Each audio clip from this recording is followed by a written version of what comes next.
Hey everyone, thanks for joining us for another episode of The Ghost Furnace. We are joining you this evening on kind of an off week. We try to do every 2 weeks, but me and Nick, who I'm here with tonight, thank you for joining us. Nick, how you doing tonight? I'm doing real good. It's been warm, it's been nice, and I've been outside a good bit today. Absolutely, yeah. And we are taking a break from the warm, beautiful weather that we've been having the last few days and getting into the weekend here to talk to you all. Because after our last conversation last week with our good friend Brian, we just have more to talk about. There's been some things that we've been thinking about. Nick in particular had a book that he wanted to bring up, and I had some kind of follow-up thoughts about not only investigations, but kind of like how we interact with these stories and these tales. And we also want to thank everyone. I got some pretty particularly kind feedback from a few places about last week's episode. So if you like what you're hearing, please let us know, because it really does feel good for us. We really like hearing that. And if there's things that we could be doing better, let us know too, because we're on the same team here. So just wanted to throw that out there real quick. But yeah, so we're just going to kind of wing this one tonight and give you guys some of our follow-up thoughts and just kind of see where things take us tonight. So Nick, what is the book that last week's episode kind of got you thinking about that you initially want to talk about this evening? Well, it's yes, my thoughts are encompassed by this book, but it was really more about when Brian was talking, he was focusing a lot about, yes, there might be something here, but there's a lot of very real things that aren't being addressed. And it made me think about times where I've been watching something or reading something, and I've just been like, please, this is just reaching way too far to make something where there's nothing there. And of course, I've always been here. Again, when Mike started this, he asked me to come on because I'm a bit more skeptical in nature. But there's just, while I will entertain a thing, and we always say we feel like most people are coming in good faith, there's just some times where I think this is either a cash grab or this is just very disappointing and could be handled better. And some of the conversation last week made me have those feelings. And I tried to think about what was the most I felt that about something in this paranormal topic. And late 2014, I was driving in my car. I was on Route 68. That's probably meaningless to most people. There's probably multiple Route 68s across the country. But I'm driving on Route 68. I'm listening to a radio program some folks might know, Coast to Coast AM. So about 10 years ago, listening to Coast to Coast AM late at night. And I'm hearing an interview with a local politician. And he is talking about, local to our area specifically, but he's on this nationally syndicated program. And he's talking about living in a haunted house on Brownsville Road. And I'm like, oh my gosh, I'm driving right by Brownsville Road. Well, it wasn't that Brownsville Road. It was a Brownsville Road about 35 minutes south of where I was at the time. But he had written a book about this haunted house that he was living in. And I thought, my goodness, I've got to get that. So I did find a copy a few months later in 2015. And I have never been so inclined to write negative reviews about things. Usually if you go to anything like I write reviews on, I usually put things out there that are really positive because that really helps some places. So like, yeah, and I do the same thing. Absolutely. Right. I'll do some constructive criticism, but I am you've got to really go out of your way to really make me feel like you are not deserving of 2 stars or whatever. I picked up this Demon of Brownsville Road, and I'm just going to read the review that I wrote and talk about it just a little more because I was able to find it. I wrote it in February of 2015. So, and I'll leave the person's name out. He is a public figure, but I mean, if you really want, you can find this book pretty easily. Right. But here's where my review. Here were my thoughts from 8 years ago. I had wanted to purchase this book after hearing Bob's interview on Coast to Coast AM. I was intrigued not only because I love a good ghost story, but also because I am familiar with the area, living about 30 minutes north of the house in question. The book starts out well and good. It begins more like a memoir of Bob's life. About 50 pages in, the book slows down, and the supposed demonic activity doesn't really take center stage until the very last bit of the book. Throughout, we learn the challenges the family faces and about a couple of other odd things that take place. We learn a lot about the hierarchy of the local Catholic diocese. All the while, the writing is clunky. The story has so much potential, but if I were given this text as a raw material, I probably would have edited it and condensed it down to about 60 pages. My main issues are that the story isn't as focused as it should be. It really has very little to do with any ghost thing for the most part. And the author seems to blame all of the normal stresses of life on the house. And of course, the writing is not as direct as it could be. It isn't the worst book I've read. Really, it's not terrible, but it could have been a lot better. So again, when you hear me read that, I probably added a few words that weren't in, but I feel I was fairly even. You were pretty generous, honestly. You're pretty generous. Yeah. Because I believe I lent you that book. I know I lent it to Brian, who came back with many of the same conclusions. It's basically this person, he, as a child, he loved this house. The house is now a bed and breakfast, at least as of a couple years ago. I looked it up, and it is a beautiful house. As a child, he loved the house. As an adult, he finally moved into the house. It sounds really cool, but he was, at the time, a pretty high-profile person in county and city politics. And I think the stress of that and having kids that were growing up and entering their teenage years in the house and getting into like really unexceptional, like not good things, but wholly unexceptional things. Anytime there was any sort of problem in his life, he blamed it on the house, but never really says why the house was to blame. So it was a bit goofy.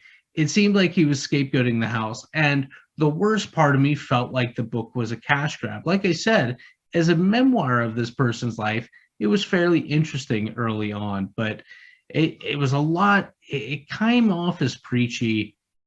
It talked a lot about his relationship with the church. And it talked basically, he blamed like anything that his kids have no agency. Anything that they do wrong is the fault of the house. Anything that they do right is because of him and his wife.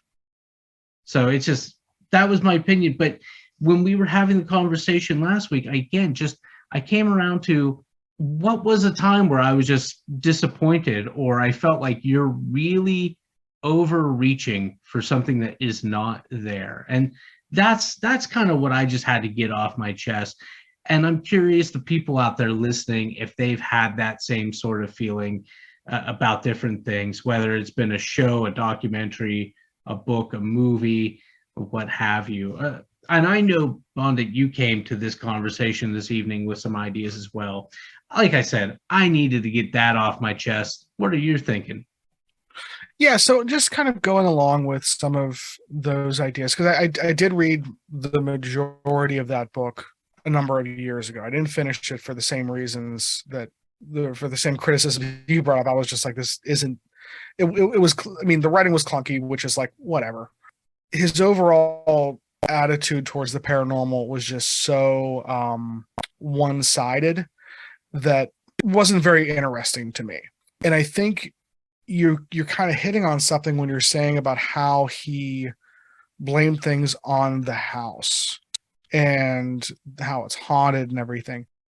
And not only was it kind of like a very obvious excuse that he was using for like, again, like normal like teenage behavior and just like things that happen in life that are stressful. Like your life's not going to be perfect. That doesn't mean it's the house's fault. But what it really kind of got me thinking about was the idea of this adversarial nature that we have with our environment, I think that gets wrapped into the paranormal a lot, which is something that's always kind of bugged me. I don't think that's always the reality. It can typically make for a good story, like man versus nature in any setting of a story is, can be interesting.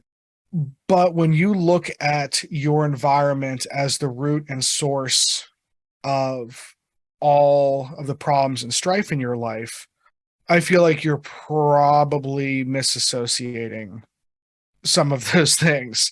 Like if you live somewhere where you're in danger a lot because of the environment, or there is like natural disasters or things like that, that's not what I'm talking about. I'm talking about like, like in this case, the guy literally uses the words like the house, like this, like it is my home that is the problem, and not seeing that that should be a pretty obvious metaphor for where some of the problems probably really are. That adversarial nature to the environment, we see a lot in the paranormal in places like that we always talk about that are supposed to be haunted, whether it's a haunted house, a graveyard, certain areas of land, battlefield. Gettysburg is a good example. And I think Gettysburg, not to like completely go out in left field, but I think Gettysburg is an interesting, one of the reasons why that place fascinates me so much is because you have the intersection of a little bit of that adversarial kind of narrative mixed with this kind of reverence and awe that creates a very particular environment, both for paranormal stuff, but just for day-to-day life. If you've never been to Gettysburg, please go. You will, it's a wild place in a lot of great ways. But getting back to this adversarial nature thing, I think that usually is with the environment is usually a oversimplification of the problem and not always true. I think there are times where certain places are, this is just me speaking personally, not like intellectually anymore. Certain places have like bad vibes, certain places feel off. And I get that. I don't think that's usually the whole story. And when people boil everything down to one thing being wrong, like, it's either the house or it is a demon, it is one thing, you're probably missing something. One of the things that Brian spoke about, and of course, we really focused on so much, was the idea of trauma.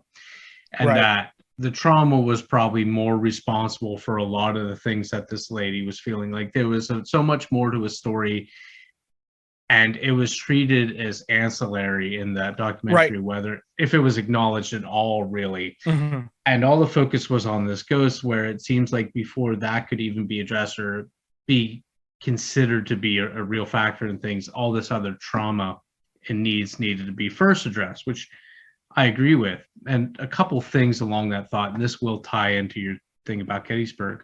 When we were having the conversation, I was thinking of a movie, but I couldn't recall what it was. The movie was An American Haunting. It's a modern retelling of the Bell Witch story in Tennessee. You're familiar? Yeah. I thought it was a great movie. Yeah.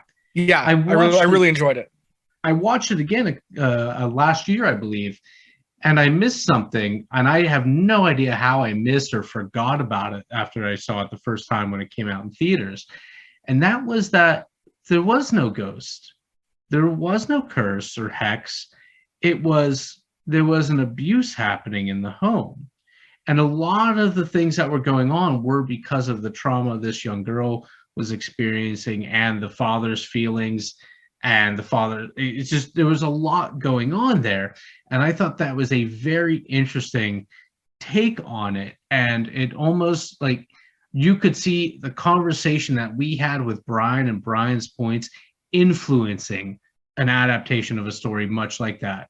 Of course, the timeline doesn't work out for our specific conversation, but the bottom line was I thought it was interesting. And I think Brian is absolutely right. And it was obvious when he brought it up that the trauma in that specific situation could be the linchpin to a lot of the things that are going on in this woman's life, a lot of the anxiety and fear that she's having. And when you bring up Gettysburg, and with this Brownsville Road thing, I think too the stress that this person was under, being such a public figure, being in a house that is the way it is, I think Absolutely. that has a lot to do with it. And when you bring up Gettysburg, I think it's not it's not the trauma that we are experiencing, it's our knowledge of the historical trauma that happened on the site. Oh my God, I think about this not only when I've been to Gettysburg, but I mean, I've toured being in Mississippi, being in Louisiana, and you tour like some of those plantation homes, and then you go onto the grounds and you go onto where, like enslaved people lived and whatnot. Like you, even if you only have a cursory knowledge of the history there, like you feel a trauma. And that I think definitely feeds into, we talk about priming. Yes, that feeds into it for sure. But even if you don't that's the thing though, is I don't think that Brian had such a good line, and I had multiple people tell me this, that whenever he said we bring our own weather with us, I had multiple people tell me how profound of a statement that was, and I couldn't agree more. I wrote it down myself as he said it.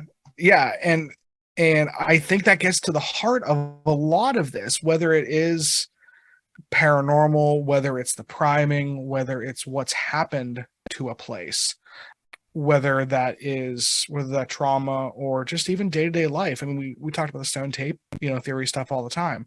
Just the fact that a place has been, used by people means things have happened there, and there could be certain energies left over, that might give us a little bit of an understanding of how some of these mechanisms might work. It makes us say okay, there's a reason why we feel that weight that you just kind of said. But there are times where you go somewhere and you're like, something is off here, something feels just different, and then you find out after the fact, oh, this awful thing happened here, or this very important thing happened here. And again, it kind of goes back to Gettysburg, where it's when you stand in the wheat field and think of how many people died in such a small period of time on that actual grass that you're standing on, it's hard not to get chills. But then you go other places and see where important historical events have taken place, and it has a similar feeling to it. And it's not negative, but it just feels like there's something there, There's an awe. There's something there. And that's why I think that in this case of the Brownsdale Road demon, I'm using air quotes, you guys can't see that, but demon, this house was coveted by him in his childhood. It was seen as once I get this house, then my environment will be secured and everything will be great. Everything's going to be safe at that point. And then when that wasn't the case, you go, okay, well, this thing was supposed to fix everything and it's not fixed. So clearly this thing is the problem.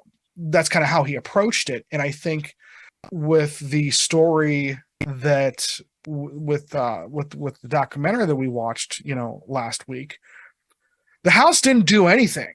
There's nothing wrong with that house, but they keep talking about how the house is haunted kind of thing. It's like you take all these people out of here, remove all that furniture, get all those knickknacks out of there, get the creepy art out of there, put in some LED bulbs, you'll be fine. It's gonna go away. The house looks a lot like my house inside. It just got more ornate wallpaper. Right, yeah. That's the big, I mean, you can look at the photos of the interior yourself there. I think you'll agree. It's a similar age, similar stylings, lots of knickknacks, lots of... Oh, I've never seen the inside. Oh, this is interesting. But again, you guys can't see this, but you look at it and you go, that'd be a perfect spot to put a ghost.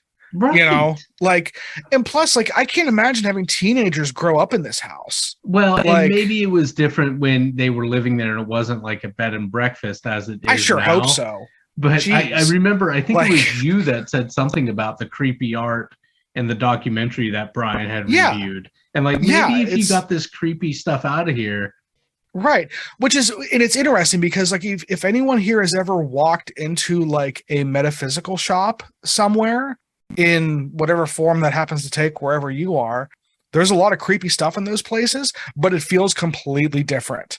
It doesn't, like, it never feels threatening or creepy or off. It's just like, oh, this place is, has a lot of stuff in it. Going back to like what Brian said with like trauma, one of the things that I was thinking about with how much stuff was in that house is, again, I'm not an expert on literally anything. Whenever people have like cluttered spaces, you'd think that like that has to be a sign of like something, like not being a lack of organization or a lack of like spatial awareness or not taking pride in your surroundings or something like that, may not be like mental illness, but it's clearly like not great. I think there's just so much more going on there in that instance, in the Brownsdale Road instance, and in a lot of and just in general, in a lot of the places that we talk about, there's probably more going on.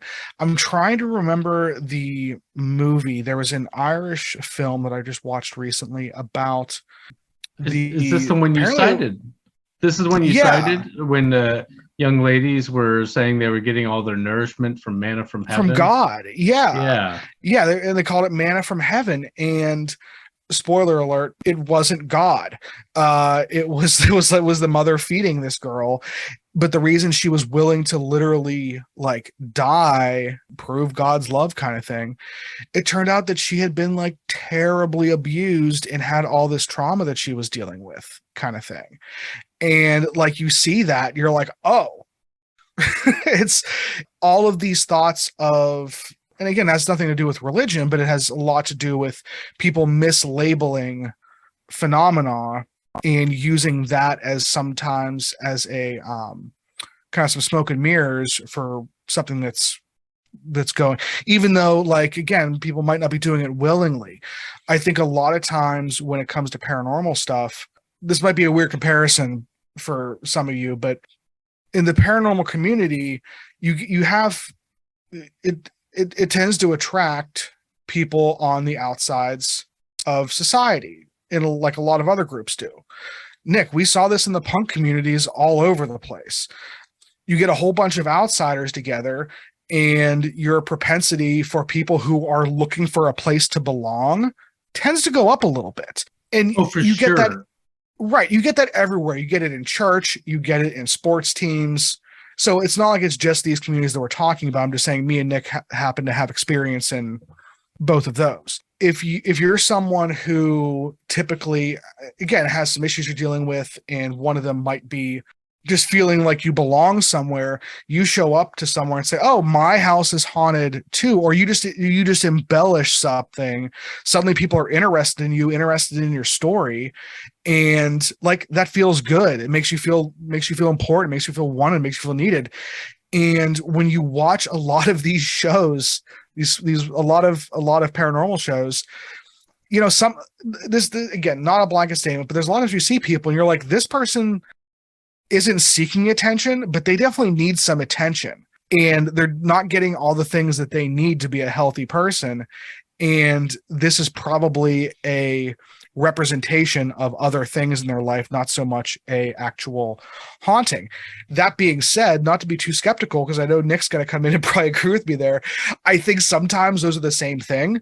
I think someone who's in a situation like that might actually be able to manifest PK activity, poltergeist activity, other things, or might draw things to them because they're in a vulnerable state.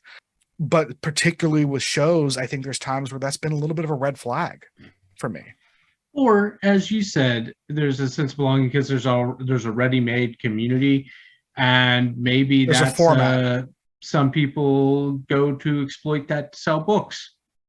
Right. Same thing. Yeah, exactly. Yeah. And that's, again, that's literally every community, not just punk communities and paranormal communities or churches or Funny enough, when you were talking about the houses with the creepy stuff in them, and I was thinking the images of that bed and breakfast, some other houses, buildings like that you just, like, there's too much creepy stuff here. Of course, we're feeling creepy. I feel that, how many like terrible like squats or punk houses did you visit where they were like doing animal rescue? They were really just hoarding animals and everything smelled like hell. Or like there was felt like to be totally unhygienic was to be legitimate. Right. Gives me the same feeling. Oh God, yeah. I mean, you go in places and it's like, great, you guys are really trying to help things out.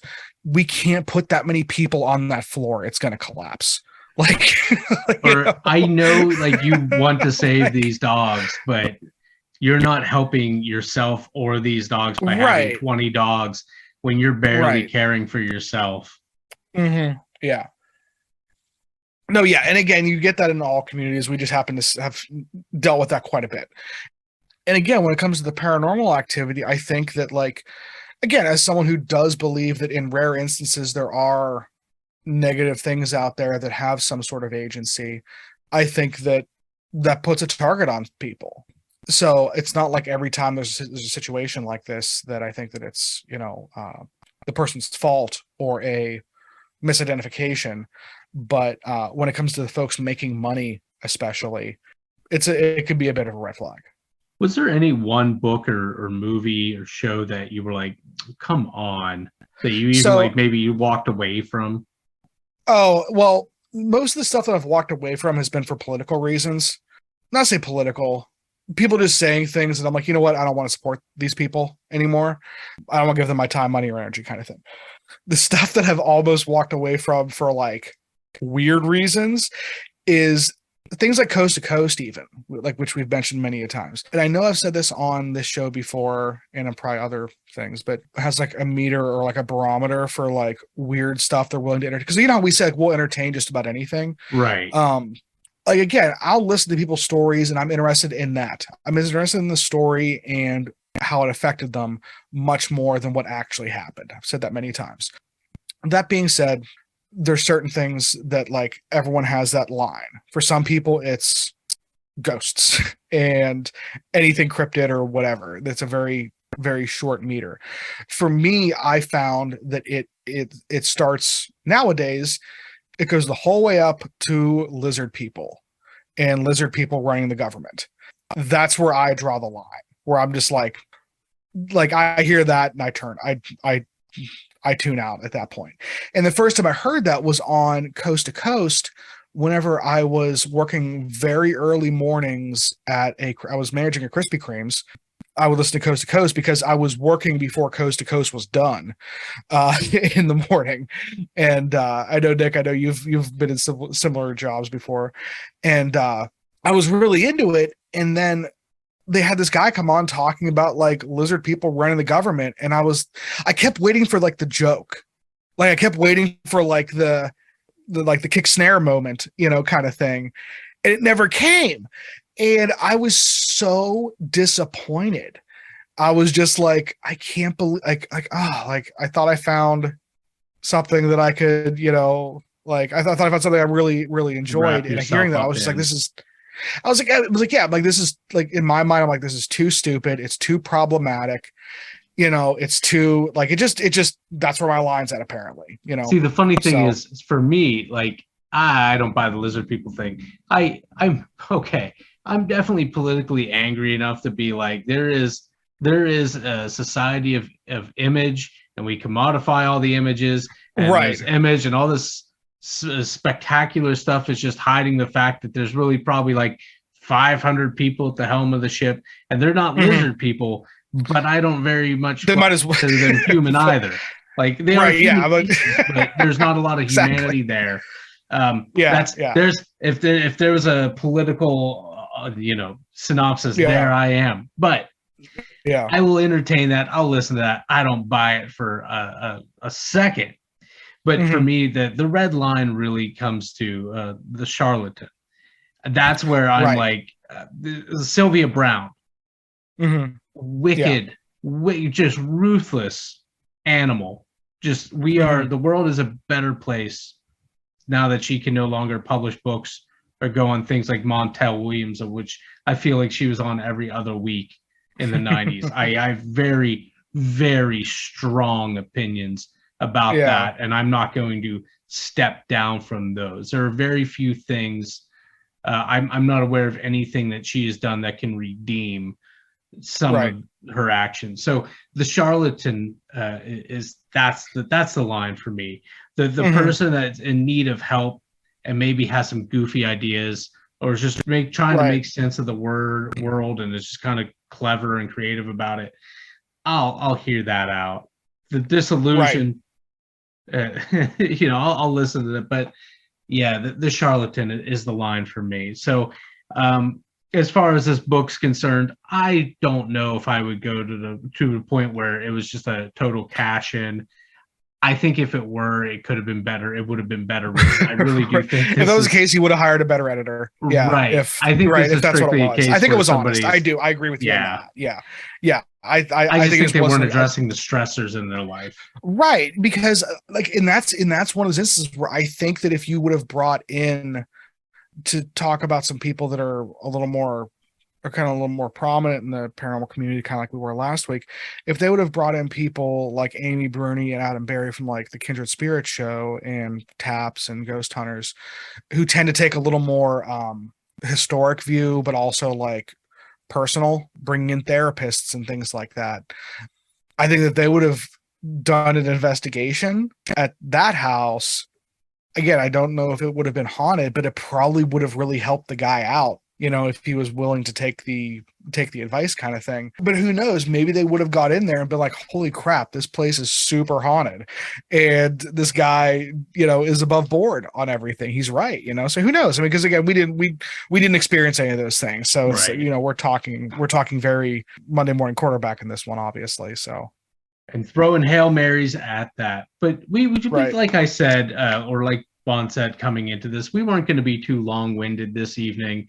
Just kind of after the conversation with Brian last time around, and after reading some of the comments that have been made, and just some of the thoughts that it stirred up, especially with me in that Demon of Brownsville Road book, which if you find a copy, there's one at your library. It's worth the 2 hours it takes to read. It's a very quick read. It right. could have been made a lot quicker with a better editor, but just that's where we're at. You bring your own weather. That's just one of those folksy sayings that the more I repeat it, the truer it rings. So the first thing you want to do in your life is check to make sure the appliance is plugged in. Start at the simplest thing and work your way up. If you're experiencing negative things in your life and you're starting to wonder if they're paranormal, take a moment to reflect. Make sure you're treating yourself okay. I think that's excellent advice for anybody. So if you have an opinion, if you have any thoughts on either the last episode or some things we've said tonight, please let us know. Folks have been really great with interacting lately, so please don't be afraid to reach out. If you'd like to, you can follow us on Instagram or Facebook at the Ghost Furnace Podcast, or you can send us an email at theghostfurnacepodcast@gmail.com.